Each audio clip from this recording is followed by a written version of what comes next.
السلام عليكم على أجمل وأغلى اخوات في الدنيا. كل سنة وانتم بألف خير، يا رب تكونوا بخير وصحة وسلامة وستر وراحة بال، اللهم أمين. النهاردة بقى الفيديو سهل جدا وبسيط في نفس الوقت مغذي ومش مكلف. هنعمل معانا بقى برجر الفراخ بأسهل الطرق، مكونات من قلب البيت وإضافات بسيطة عليها كده، إن شاء الله تطلع معاكي زي الفل. تنفع للسندوتشات، تنفع وجبة غدا، وإن شاء الله تنور رضاك. صلى على الحبيب المصطفى ونسمي الله كده وندخل نشوف الفيديو بتاعنا عبارة عن ايه. معايا نص كيلو من الفراخ، سواء صدور ووراك او صدور بس، يعني نص كيلو بانيه، ربع كيلو بانيه، على حسب الكمية اللي انت هتعمليها. طبعا انا عاملة كمية كبيرة. حطيت بقى كده الفراخ معايا طبعا مغسولة بالدقيق والجنزبيل والملح والليمون، ومصفيها كويس جدا ومنشفاها، وابتدي ان انا اقطعها صغير جدا وافرم. حطيت توابل. عبارة عن ايه التوابل؟ هقول لكم دلوقتي واحنا شغالين. التوابل بتاعتي عبارة عن مكعبين مرق، وده اختياري. معايا بيضة كبيرة، معايا بقى ملح وفلفل، بابريكا، معايا شوية كاري، معايا كزبرة، معايا رشة من الكمون، معايا بهارات فراخ. المهم ان الفراخ لما بنحط لها توابل هي بتحب اي توابل بنحطها. افرمي بقى الفراخ ناعم قوي مع كوباية من البقسماط، وننعمها على قد ما نقدر. طيب هتحطي بقى اضافات ايه يا نجلاء؟ هنحط معانا بقى دلوقتي الاضافات بتاعتي حاجة جديدة. عندك بقى كده بطاطستين كانوا، يعني احنا كان عندي شوية بطاطس كده مهروسة واتركنت عندي في التلاجة بقى لها يومين.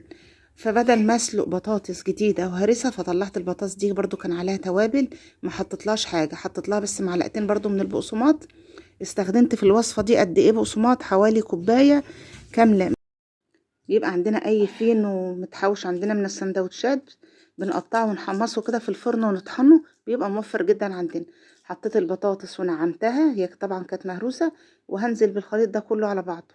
يبقى الفراخ نزلت عليها بالبطاطس، كمان معايا قد رغيفين كده 3 برضو فينو.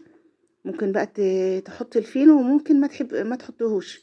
حطيت بقى الفينو اهوت، ده كان فينو كان عندي كنت عاملاه في البيت وبرده متوفر.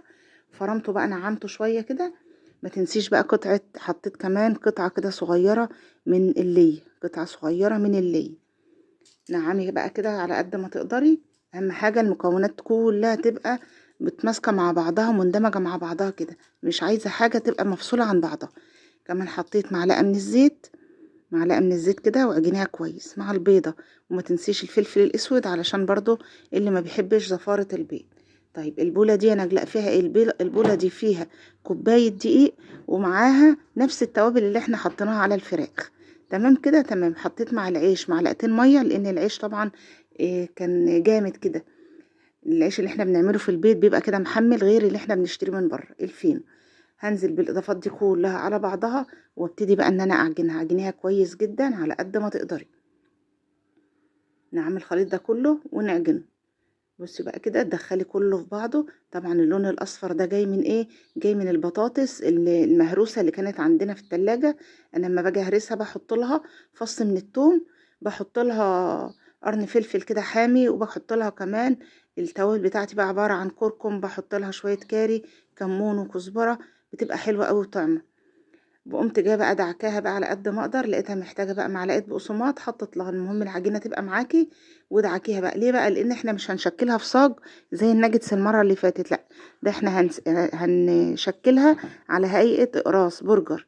هنعملها زي برجر، طبعا بتنفع حلوه جدا للسندوتشات. معايا بقى ده نص كيلو كريسبي، كان موجود عندي من المره اللي فاتت، كان فايض من الناجتس اللي احنا كنا عاملين. بجيبه كده من عند العطار، نص كيلو ب20 جنيه، وبتعمليه عندك في الكبة، تطحنيه نص طحنة كده. ودي كوباية الدقيق اللي احنا مبهرينها، هنزل عليها بمعلقة من البيكنج باودر. كمان حطيت في العجينة بتاعة البرجر معلقة من البيكنج باودر. طب يا نجلاء، بطاطس وفينو، تقدري تستغني عن الفينو او تقدري تستغني عن البطاطس، احنا بنزود الكمية. انت لو حابة تحطي الفراخ وكوباية البقسماط بس، او الفراخ والبطاطس بس، براحتك خالص. مع البيضة برضه هتطلع زي الفل وتطلع حلو. بعد ما قلبت الدقيق وحطيت معاه معلقة البيكنج باودر، بحطلوش زيت ولا اي حاجة، وحطيته كده جنبي هنا على جنب. جبت بقى كده الغطا بتاعي بتاع المربى بتاع فيتراك بتاعنا بتاع زمان ده. الغطا ده حلو جدا. وبحط معاه الورق بتاعي او الاكياس بتاعه التلاجة، بقطعها كده على قد الشغل اللي انا هشتغله او البرجرايه. الكيس بيطلع 3 قطع، الكيس اللي هو الحجم الكبير بيطلع 3 قطع كده من النايلون. ونبتدي ناخد بقى قطعة كده مدورة، ما تكبرهاش قوي، احنا مش عايزينها تخينة قوي عشان لما تيجي تستوى على طول معانا. احنا طبعا عاملينها للسندوتشات او وجبة اقتصادية، او ممكن تطلعي منها اطعام، ممكن تعملي منها غدا لو عندك كمية، يعني عندك ضيوف كتير. من النص كيلو فراخ ده يطلع ما شاء الله كمية.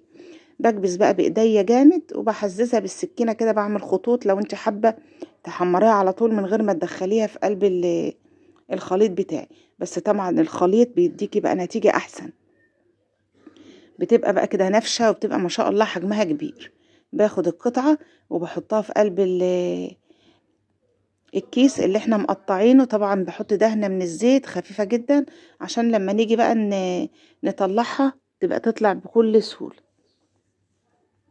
ادتني كمية كبيرة ووفيرة.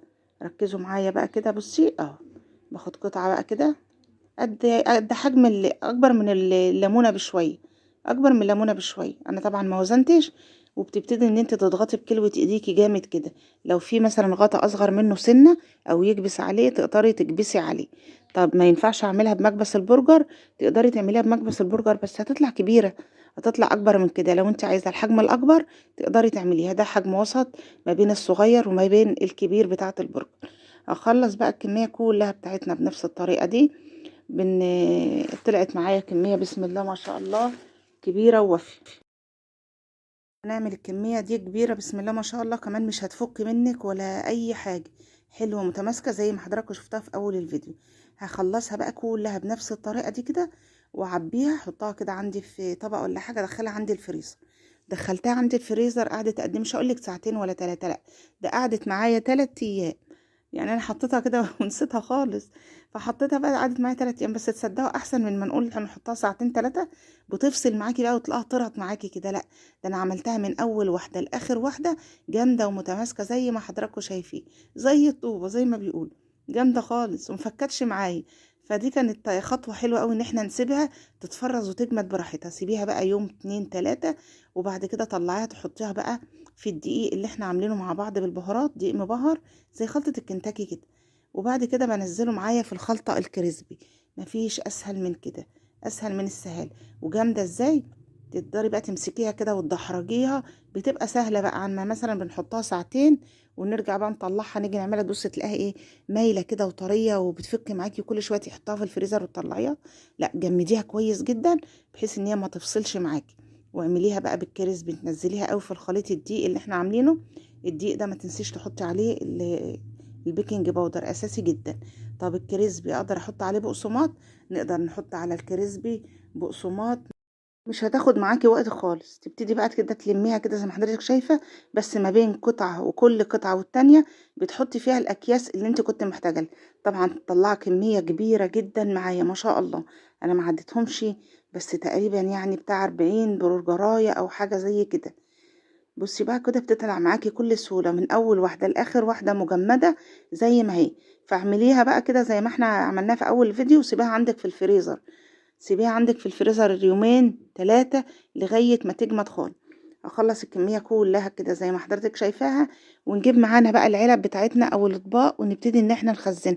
هتخزنيها تاني مهما فكتش، ما تقوليش انت طلعتيها من الفريزر يا نجلاء وترجعي تعينيها تاني، لا مجمدة زي ما هي.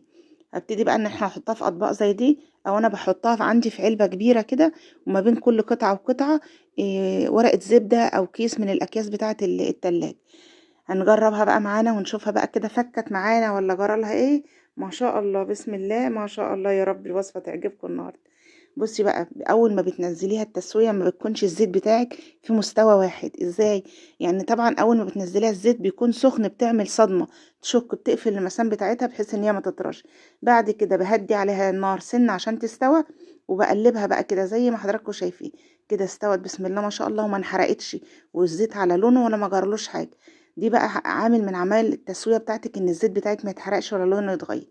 طلع بقى على مناشف مطبخ او على مصفى كده، وبألف هنا وشفا على قلوبكم يا رب. يا رب النهاردة الوصفة تكون عجبتكم وكون ضيفة خفيفة عليكم. اتمنى بقى اول مرة تشوفوني انا نجلاء ودي قناتي، اتمنى بقى لو مشتركتوش في القناة نوروني بالاشتراك وعلى زر الجرس على الكل عشان يوصل لكم كل جديد ان شاء الله. اعملوها بقى كده وتسلم ايديكم وعينيكم مقدما. نفذوها بنفس الخطوات، سندوتشات بقى لولادكم تعملوها في البيت، وبألف هنا وشفا على قلوبكم. دمتم بخير وعلى خير في حفظ الله وأمانه، والسلام عليكم.